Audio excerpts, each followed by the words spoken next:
And welcome back, everyone. You did it right. I know, I counted down properly, just to make Eduardo happy. Yeah. So, yeah, we get stabbed. Naturally.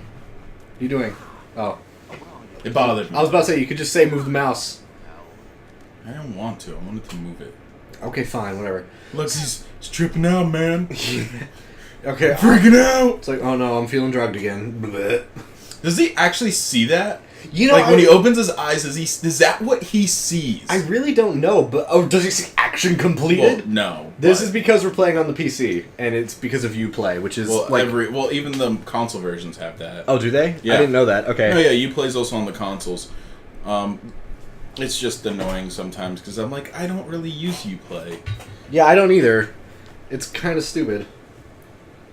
But doesn't matter because I do like how Uplay is a platform to buy games, but also Ubisoft isn't stubborn like EA and allows their stuff to be bought on other platforms as well, so you can still buy their stuff on Steam. Buy EA stuff on not new games. True. Not since Origin came out. Yeah, I guess that's true. And I have a sneaking suspicion that after I years, have The Sims 3 on Steam, and it was on Origin. But Origin came out after The Sims 3 was released. Oh, okay. That's why The Sims 4 isn't on Steam. Yeah. It's only on Origin. Yet. I don't think it'll ever be on Steam. Oh, and that's us, by the way. Ezio Auditore da Firenze. In case you couldn't tell the facial similarities. Yeah. So, we are just, we're very popular, as you can see. We have our own clique. Also, fun little thing to do. As soon as you get into the Animus, because you spend extended period of time playing through as Ezio, unlike other games where you're allowed to jump out and jump back in whenever you want. Yeah. Play it in Italian. It is so much more enjoyable that way. Like, keep English subtitles if you don't understand Italian. If you do, go right ahead, play it in Italian. I find it way more enjoyable. It probably has a better, it feels more in depth and... It does. It definitely feels like the way the game is meant to be, played. Enjoyed. Yeah, enjoyed, played, and all that, Oh, and yeah, this is where we first get our first big cut of content, because I just cut out all the fighting, or most of it anyway. I show a little bit, just to give you an idea of what we're staying very doing. story-focused in this one, because the combat is a little slow, at least in this one. I think it's less slow in Brotherhood and in Revelations, because you get kill streaks. Oh, yeah, you can Brotherhood, kill streaks make things so much easier. Yeah, because you can clear a room of like 100 guys in like 5 minutes. Yeah, it's very quick. Unlike this, where actually quicker than 5 minutes, really, if you get a good combo going. Oh yeah, because in this, it's like you have to do one at a time, at a time, and you have to wear each enemy down all the way down. But with kill streaks, you can just kind of go 1, 2, 3, 4, blah blah blah. Not obviously that quickly, but you know what I mean. Yeah. So, that's our brother Federico. Yeah, he's our older brother. And this reminded me of something that we talked about behind off camera, when unlike a lot of games that kind of go, oh yeah, you have siblings, this game actually makes you care about your family. Yeah, at least I think so, that because you actually get to know them over an extended period of time, and and it's not like other games. Like I use the example of Dragon Age 2, where they kind of just tell you have a brother or sister or a mother and an uncle, right? And then it's just you have these family members, care about them. Yeah, it's like no, and then you mentioned it's also the same thing that we talked about with Earth in Mass Effect. Yeah, they just kind of show you Earth, and they're like, "Well, care about it because you know what it is." I'm like, "No, show me Earth. Yeah, don't tell me Earth." Yeah, like we were saying at one point, I think it's like what if they would have allowed us to like walk around before our trial or something like that, instead of literally going down a hallway in a cutscene and going into the room, and the first time we actually get to play is after the shit hits the fan. Yeah. So. Like it would have been so much cooler if that conversation you're having with Anderson, you're actually walking with him. Oh yeah, it's like that's what I like about games like this where you don't have to. Not all conversations are in cutscenes. No, I mean I do like how in the other games that you don't have to constantly be pressing forward anymore. You just kind of stick close to someone when you're moving. Yeah. In the later games, but it's still much more immersive. Like I like cutscenes. I feel like are very much a relic of the past. Oh yeah. And cutscenes are at least pre-rendered cutscenes. In-game cutscenes are a whole another matter. If you need to do something a bit more technically intensive than just, Also, I love when they actually show the main titles. Oh yeah, and the music is actually really good in this game. It's done by Lorne Balfe, and Lorne Balfe did music for a bunch of games. He did for Assassin's Creed 1. Not gonna lie, when I first played this game, this part gave me chills. Oh, yeah. Really, with the music and everything, I just got chills. And same thing with Brotherhood. When the title came on. And for me, I like the theme for Rome in Brotherhood. Oh yeah, just the general music in Rome is just really, really nice. Lorne Balfe did the music for this game. He also did the music for, obviously, Assassin's Creed... Well, not obviously, but Assassin's Creed 1. He also did it with Brotherhood, and he partnered with Jesper Kyd, who did the music for Hitman, for Assassin's Creed Revelations, and Jesper Kyd basically took over from there on. Yeah. And the first viewpoint. Yeah. Or waypoint, rather. Is it viewpoint or waypoint in this viewpoint. one? This is the only viewpoint I'm actually going to have edited, only because it's story-related. We're going to jump off and do our leap of faith and land in a pile of hay. I like this part. I think I showed you this. Oh, yeah. Yeah. So that's Fieri. He's like our main rival in this area. He's a douchebag. And I don't say that often about people, but the guy immediately on his right is just like, oh, damn. Almost got the butt. So I don't know why the AI did that, but it did.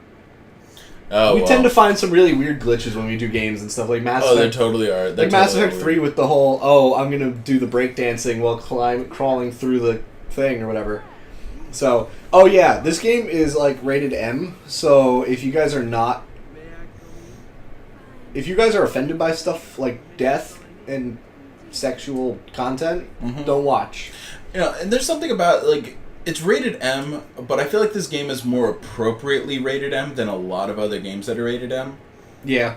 Mostly because not for being overtly explicit or something, but it treats its audience with a certain level of intelligence and respect. That the story it's trying to tell appreciates that you understand who these people are. Particularly this one versus some of the later installments. This one in particular treats their audience with respect and a certain level of maturity that I feel like a lot of games don't do. They dumb things down, or they overtly state something, or they do one of those, we're gonna make a crude joke about it. Yeah, this one really doesn't. This one actually kind of is a little bit more down to earth, I guess. It really is. Compared to other games. And I think compared to even later games in the series, and I keep thinking of 3 in regards to this, even though there's nothing wrong with the story of 3. Right? There really isn't. Oh, and I really like what Ezio's comments are during this little section. That's great. He usually doesn't say anything when he's running away, but this is the only time he actually will.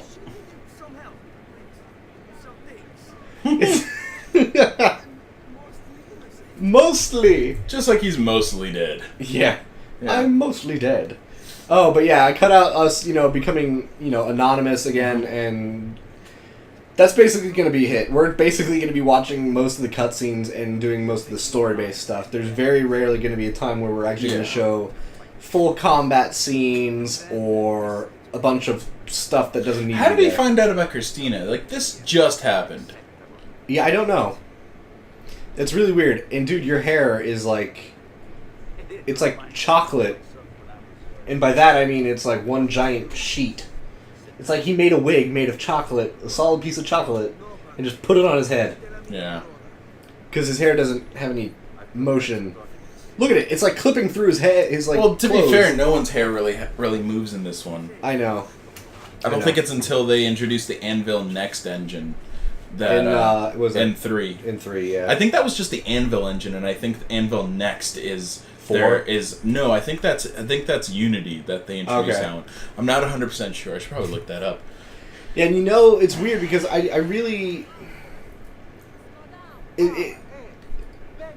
I know a lot of people were pissed off with Ubisoft for saying that it's too hard to animate women thing. I think they were trying to say something, but they said it in a very wrong way. They said it very poorly. I'm still not 100% sure what they were trying to say, but... What they were probably trying to say was it's hard to animate a different character on each person's screen instead of... Because from what I understand, with Unity, what's going to happen is each person is going to look like the main character, and everyone else is going to look like a different character. Mm-hmm. So everyone would see the main character as themselves, and everyone else would look like the other four. Yeah. So instead of having or to make other three, thank you. So instead of making a bunch of different characters to be viewed by different people during the online co-op, it's easier to just do the four and have each player be the main character and just show other players as the other three characters. That's what I think they were going for, but they kind of just phrased it really poorly. Because, I mean, if you think about it, if you have a woman, or if you have a woman is one of the extras on your screen, someone else would be showing as the main character on their screen, which would kind of be a little weird. Yeah, but I mean, honestly, other games have done that. I know, and that's where they kind of really screwed up. Because they said, I know what they meant to say, but they didn't really say it properly, and they really don't have too good of a case for it. Because they definitely, obviously could have said, "Oh, you are this character, or you are this character." And you know what? Why not have Why have the co-op be the main character of Unity anyway? Why not just have a group of four other characters that are really closely related to the main story, but not the main character? Because then you alleviate that whole problem. I don't know. It's too complicated. And then you could have animated women. And it's like, yes. Oh, but yeah, these first few missions are us, doing stuff for our family members because why not? Because we love our family. Yeah. See, this is what I love about this, because it's the same thing I was saying before. You get to meet your family. And you get to understand who they are, and then you end up caring about them because of events that happen later on in the game. Yeah, because, like, every story in a game or movie, someone dies. Like in every movie or game that has a main character that cares about their family, someone is going to die. But who is a mystery. Not always. They don't always. Most of the time. That's like one of the... from what I see... It's one of the most common tropes or something like that. I don't know. Oh, and yeah.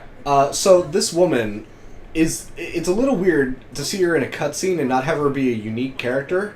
And I mean that because I remember playing around and it was something I cut out, and I just see her just walking around, and then there's another one, and then another one. So it's just a regular NPC that just kind of was.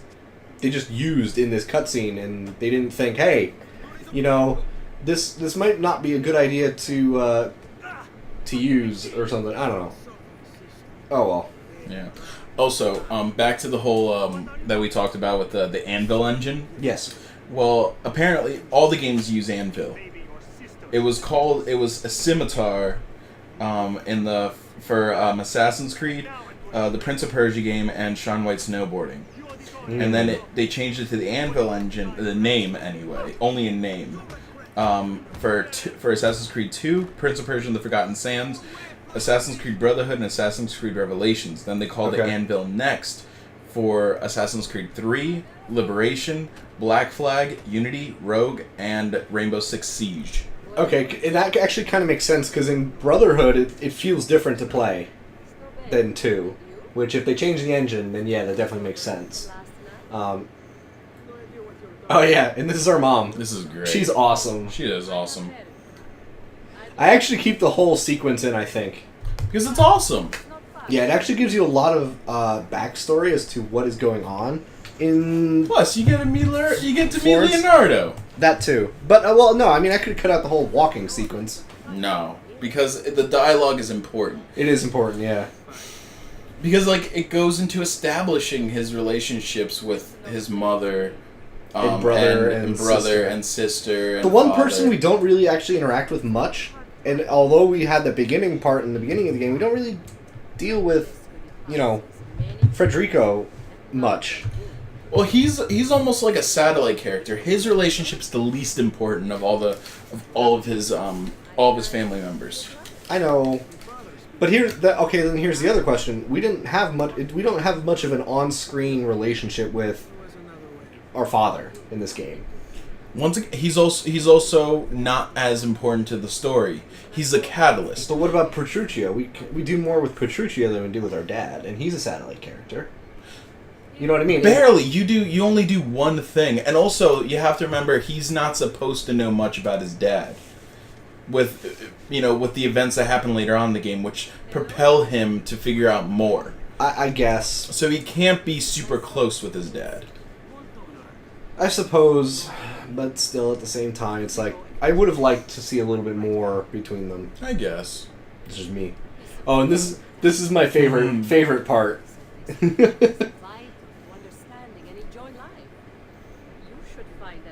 An outlet. Plenty of outlets. I meant besides vaginas. That's the game. That's it. Sorry. Thank you for watching, everyone. Oh shit, my phone fell. Whoops. That's what you were watching. Yeah, I don't know what the hell just happened. It just kind of fell off the side. I also love how you get to know a young Leonardo before he's the famous inventor and artist and everything. Yeah. It's like, oh yeah, Leonardo, he's just the guy down the block. Mm-hmm. And then it's like, oh, Leonardo, he's the famous guy. And it's actually fun because throughout the Assassin's Creed Ezio trilogy, you actually interact with Leonardo regularly. He's not. You don't interact with him in Revelations though. But in in two Brotherhood and in 2 you interact. But for with him. I meant trilogy in general. Mm-hmm. So you regularly interact with Leonardo, which is actually really cool. So, and that is never mind. Okay, I was trying to think. I thought it was something else, but nope, I'm wrong.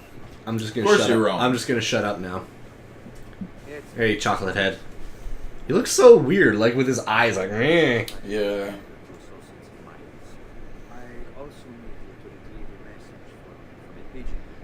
He sounds so exasperated. It's like he's just. He might be a little tired. Well, not I don't know what he was exhausted. doing. Not exhausted. Just like, well, I guess tired. Yeah, exasperated, but just like, God, I can't deal with this shit anymore. Also, I love how the way they introduce all the things you're going to do as an assassin in this game. Yeah.